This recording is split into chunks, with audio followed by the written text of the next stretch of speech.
কামরুল ভাই বলেছেন যে বাংলাদেশের এখন এমন অবস্থা যে একটা রানওয়ে দিয়েই সব ধরনের বিমান পরিচালনা করতে হয়।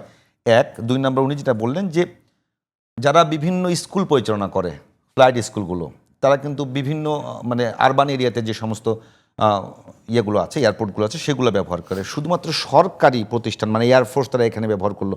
ঢাকা শহর তো এমনি বিশ্বের মধ্যে অন্যতম একটি ঘনবসতিপূর্ণ এলাকা। দুর্ঘটনা ঘটতেই পারে, দুর্ঘটনা ঘটতেই পারে, কিন্তু দুর্ঘটনার পরে যে কি ইম্প্যাক্ট পড়বে সেটা কি আমাদের কর্তৃপক্ষের মাথায় থাকে না? ভাই কি বলবেন একটু, রবিউল ভাই? ধন্যবাদ।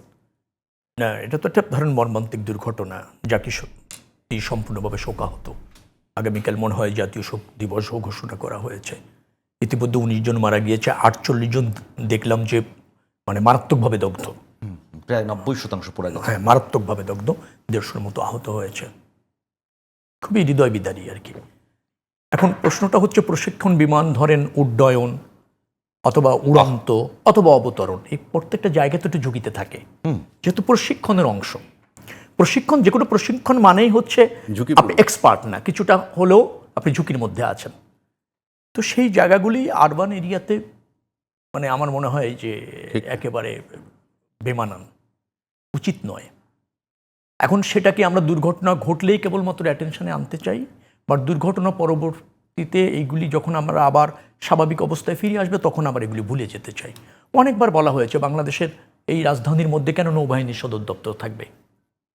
এটা ধরেন চট্টগ্রাম হলে ভালো হয়, একটু মানে অনেকবার বলা হয়েছে রিমোট কন্ট্রোল হয়, বা মোংলার ওইদিকে একটা সাব করা যেতে পারে। সেভাবে কিন্তু ভাবা হয় না। দেখবেন যে একেবারে ঢাকা শহরে প্রাণকেন্দ্রিক নৌবাহিনীর সদর দপ্তরটা রয়েছে, সেনাবাহিনী বলেন, পুলিশ, সব কিছুই ঢাকা কেন্দ্রিক।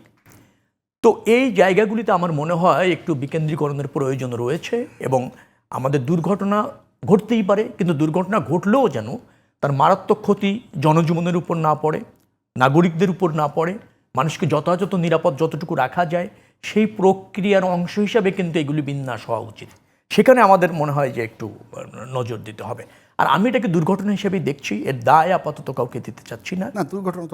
দুর্ঘটনাই। এখন ধরেন যে তৌকির, যিনি এই পাইলট ছিলেন, তিনিও মনে হয় মারাত্মকভাবে দগ্ধ হয়ে লাইফ সাপোর্টে আছে, মনে হয় এখন পর্যন্ত মারা গেছেন উনি, মারা গিয়েছেন। তো সেটাও আরও তো ধরেন আরও একটা স্যাড নিউজ হলো। যাই হোক, কথাটা দুর্ঘটনা নিয়ে খুব বিশ্লেষণ না করলে হবে।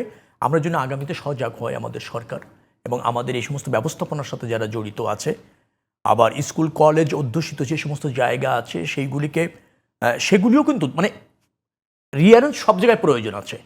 আমাদের আবার স্কুল কলেজও যে বিভিন্ন জায়গায় যেভাবে বেড়ে উঠেছে আর যেভাবে হচ্ছে, আমি যদি ধানমন্ডির কথা বলি, রেসিডেন্সিয়াল এরিয়া মানে স্কুল এরিয়া, সব স্কুল এবং কলেজ এরিয়া হয়ে গিয়েছে, একটা ফ্লোর নিয়েও স্কুল হয়ে যাচ্ছে, খাবার রেস্টুরেন্ট হচ্ছে।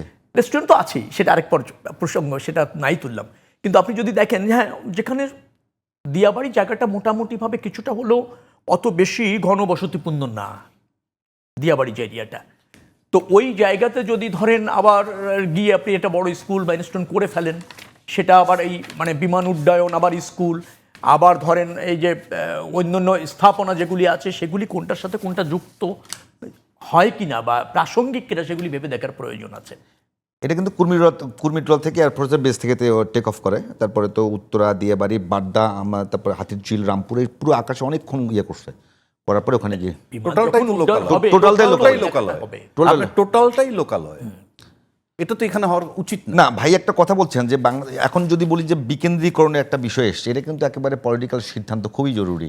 কারণ এটা মানে প্রশাসনিক বিষয় নয়, এটা নিয়ে কিন্তু আপনাদের যে সংস্কার যে আলোচনা চলছে সেখানেও কিন্তু এই বিষয়গুলো এসছে।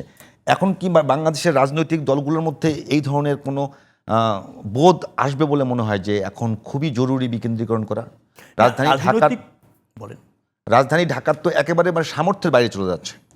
মানে আপনি যদি বলেন যে বাংলাদেশের যতগুলো প্রতিষ্ঠান আছে সবগুলোর হেডকোয়ার্টার ঢাকায়, যতগুলো ভালো স্কুল আছে সেগুলো ঢাকায়, ভালো কলেজ আছে সেগুলো ঢাকায়, ধরেন হাইকোর্ট যদি বলি, পুরো বাংলাদেশ থেকে সবাই এখানে আসছে। তো সেগুলো নিয়ে দীর্ঘদিন আলোচনা হচ্ছে। আপনি দেখবেন যে অনেক দলের পক্ষ থেকে কিন্তু এটা হচ্ছিল, মানে অনেক দাবিও করা হয়েছে যে রাজধানীকে বিকেন্দ্রীকরণ করা খুবই জরুরি। তো সেই জায়গাতে আপনাদের দল এবং আপনার কি মত মনে করেন? না, রাজনৈতিক দলগুলিতে সেগুলি ভাবতে হবে, সরকারকে ভাবতে হবে এবং আমাদের প্রতিষ্ঠানগুলিকেও ভাবতে হবে। কারণ ঢাকা কেন্দ্রিক সব কিছু গড়ে ওঠার ফলে এই সমস্ত সংস্থার সাথে যারা জড়িত আছে তাদের পরিবার, বাচ্চাদের লেখাপড়া সব কিছু ঢাকাকে তাকে প্রিফেয়ার করে নিচ্ছে। আপনি শুধু প্রতিষ্ঠানকে সরাই দিলে হবে না, সেখানে শিক্ষার ব্যবস্থাও করতে হবে।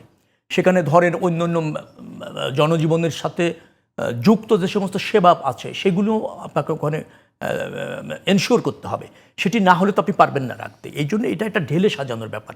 যেমন এবার আমাদের সংস্কার কমিশনের ওখানে কথা হচ্ছে, বিচার বিভাগীয় সংস্কার কমিশনের ওখানে, যে আমরা হাইকোর্টের বিভাগীয় বেঞ্চ, বিভিন্ন বেঞ্চগুলো সেগুলি করার একটা চিন্তা হচ্ছে।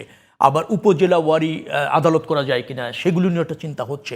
এখন আদালত আপনি করলেন, সে বেঞ্চও আপনি করলেন, কিন্তু সেখানে আবার এই ধরনের বিচারপতিরা থাকলে তাদের সন্তান, তাদের পরিবাররা যাতে আবার ন্যূনতম ভালো শিক্ষা পায়, শিক্ষা, তারপর চিকিৎসার যে মানে সুবিধাটা নিশ্চিত করারও দায়িত্ব রয়েছে।